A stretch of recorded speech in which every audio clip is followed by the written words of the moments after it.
আমি ছোটবেলায় না একটু টমবয়স ছিলাম। ছেলেদের সাথে আমি কোয়েড স্কুলে পড়তাম।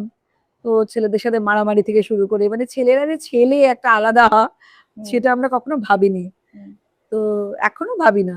আমরা ভাবি যে আমরা সবাই সেম। মানে কি গায়ের শক্তিতে, কি মানসিক শক্তিতে, রোজগারের দিক থেকে সেম। আমি ছোটবেলায় না একটু টমবয়স ছিলাম। ছেলেদের সাথে আমি কোয়েড স্কুলে পড়তাম। তো ছেলেদের সাথে মারামারি থেকে শুরু করে মানে ছেলেরা যে ছেলে একটা আলাদা হুম, সেটা আমরা কখনো ভাবিনি। হুম, তো এখনো ভাবি না। আমরা ভাবি যে আমরা সবাই সেম। মানে কি গায়ের শক্তিতে, কি মানসিক শক্তিতে, রোজগারের দিক থেকে সেম। আমি ছোটবেলায় না একটু টমবয়স ছিলাম। ছেলেদের সাথে আমি কোয়েড স্কুলে পড়তাম। তো ছেলেদের সাথে মারামারি থেকে শুরু করে মানে ছেলেরা যে ছেলে একটা আলাদা হুম, সেটা আমরা কখনো ভাবিনি। হুম।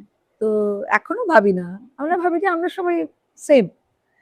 মানে কি গায়ের শক্তিতে, কি মানসিক শক্তিতে, রোজগারের দিক থেকে সেম।